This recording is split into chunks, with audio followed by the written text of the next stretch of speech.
बालेश्वर जिला बालियापाड़ फड़क पड़ पंचम श्रेणी छात्र मृत्यु घटन स्कूल में ताला पकाई विक्षोभ अभिभावक और स्थानीय लोके टायर जाली रास्ता रोक कर घटनास्थल में उत्तेजना देखा पुलिस मुतयन कर सूचना अनुसार गतकाली पड़ास सरकारी प्राथमिक विद्यालय एक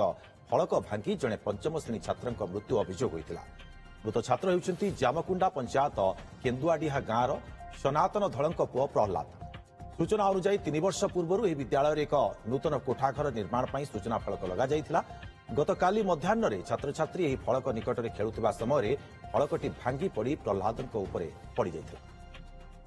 काली जो फलक पड़ी से स्कूल पिलार जन मृत्यु हो जाए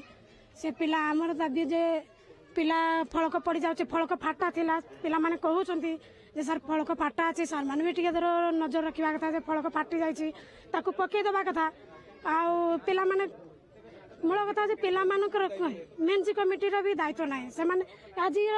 आमे बस आमे आसी आम पिला माने सिना पढुछु बोली आमे आसी बसछु किंतु ए मेनसी कमिटी रो कार भी देखा नाही कौन बा आमर भूल रहा आम तो सब रकम पदक्षेप नेले भगवान शेष या कला भाया भाविकी सार बस सार इटारे गोटे मो ओडिशा नवीन ओडिशा रो गोटे 5 लाख घर आमर आसला किंतु से जे प्रोजेक्ट बंद हो गला ना से कतार गोटे साइड रो किचन गार्डन को लागिकी तैयारी होइतिला।